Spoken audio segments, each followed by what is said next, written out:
Dijamin kaya harta dan hidupnya serba kecukupan, tidak akan kekurangan sama sekali. Asalkan mau membaca doa pendek ini. Doa pendek ini dibaca di mana saja, kapan saja.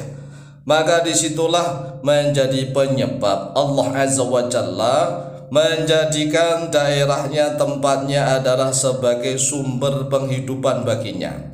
Rizkinya akan mengalir banyak deras dari arah mana saja yang tidak pernah ia sangka.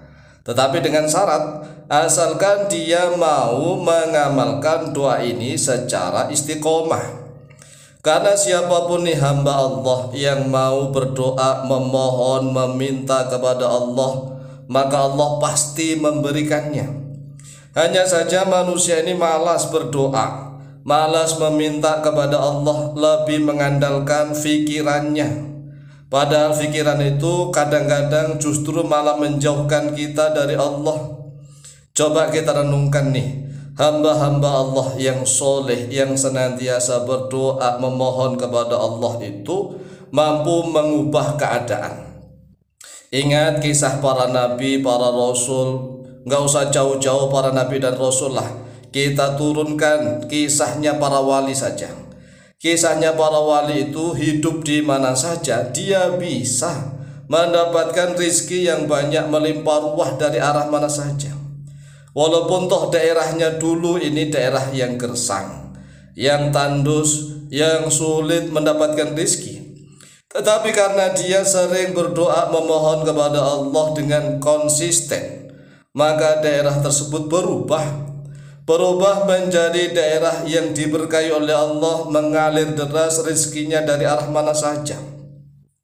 Lain halnya dengan orang yang mohon maaf, yang jauh dari Allah, dia sombong, tidak mau berdoa, tidak mau memohon kepada Allah.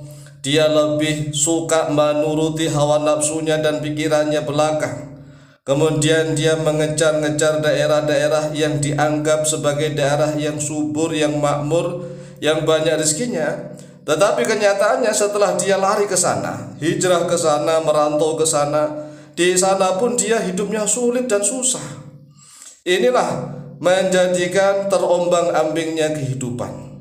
Jadi kita harus memiliki rumus kehidupan, slogan kehidupan, bahwa manusia yang soleh, yang mendekatkan diri kepada Allah, mampu mengubah daerah atau keadaannya yang awalnya sulit dan gersang, akan berubah menjadi daerah yang diberkahi oleh Allah Jalla Jalaluhu. Sebaliknya, manusia-manusia yang bejat, yang sombong, yang tidak mau berdoa memohon kepada Allah Jalla Jalaluhu secara serius dan istiqomah, maka walaupun daerahnya awalnya subur, makmur, akan berubah, lama-kelamaan akan berubah menjadi daerah yang gersang, yang tandus, yang sulit penghidupannya. Oleh sebab itulah mari kita yakini bahwa rezeki itu Allah yang memberi. Rezeki Allah yang memberi, walaupun toh kita misalnya di daerah kita sendiri yang kelihatannya sulit penghidupan, tetapi karena kita konsisten serius berdoa memohon kepada Allah, disitulah menjadi tempat keberkahan. Walaupun toh kita pergi ke kota atau ke negara-negara yang maju sekalipun, tetapi kalau Allah memang belum mentakdirkan rezeki kita di situ, kita sudah jauh-jauh merantau, tetapi kita di sana tetap hidup susah dan menderita. Oleh sebab itulah sekali lagi, mari amalkan doa ini. Doanya sangat pendek, bisa dibaca diulang-ulang di kapan saja, kapan saja. Dibaca sebanyak-banyaknya. Doa ini mirip doanya Nabi Sulaiman. Rabbighfirli wa tub aliyya. Kalau doanya Nabi Sulaiman, Rabbighfirli saja. Tetapi kita tambah wa tub aliyya.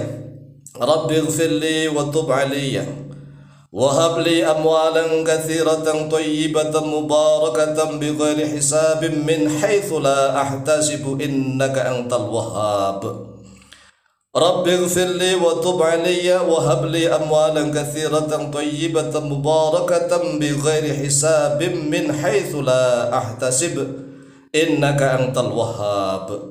Rabbighfirli wa tub aliyya wa habli amwalan katsiratan thayyibatan mubarakatan bighairi hisabin min haitsu la ahtasib innaka antal wahhab, yang artinya, wahai Tuhanku ampunilah untukku, wahai Tuhanku ampunilah untukku, dan terimalah tobat atas diriku, dan berikanlah kepadaku harta yang banyak, yang baik, yang halal, yang diberkahi, bighairi hisabin, dengan tanpa hisab, min haitsu la ahtasibu, dari arah mana saja yang tidak pernah menyangka oleh aku.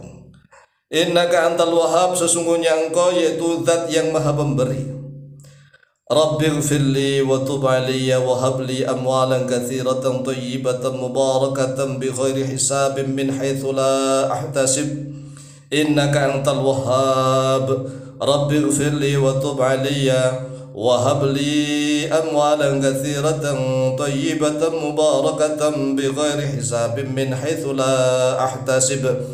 Innaka antal wahhab.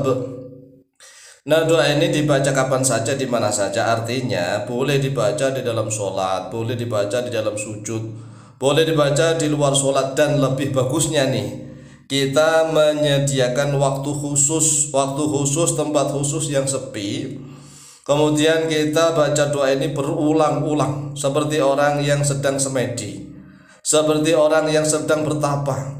Nah, kalau di Indonesia ini, kalau orang semedi bertapa identiknya dengan kesaktian ini dan itu. Nah, jarang sekali orang Indonesia yang mau semedi, yang mau bertapa, yang khusus memohon kepada Allah harta yang banyak melimpah ruah. Padahal kalau orang itu kaya raya, dia bisa membayar orang-orang yang paling sakti untuk menjadi pengawalnya. Dia bisa membayar guru-guru, dia bisa membayar ustadz-ustadz, bahkan dia bisa membayar kiai dan santri. Dia bisa mendirikan pondok pesantren plus seluruh santrinya gratis, guru-gurunya gratis. Bahkan dia bisa membayar nih tukang-tukang pukul untuk menjaga pondok pesantrennya orang-orang kaya. Ini luar biasa. Oleh sebab itulah, sempatkan waktu khusus, dan waktu khusus nih kita bersemedi atau kita seperti orang bertapa lah. Kemudian kita baca doa ini berulang-ulang. Rabbighfirli, ya Allah ampunilah untukku, wa tub alayya, dan terimalah tobat atas diriku, wa habli amwalan katsiratan thayyibatan mubarakah, dan berikanlah kepadaku harta yang banyak, yang baik, yang diberkahi, bighairi hisabin min haitsu la ahtasib, dengan tanpa hisab, dari arah mana saja yang tidak pernah aku sangka. Innaka antal wahhab, sesungguhnya engkau adalah zat yang maha pemberi. Ini diulang-ulang setiap saat. Insya Allah nanti dia setelah beberapa hari akan keluar menjadi orang yang sakti, yang banyak hartanya, kaya raya.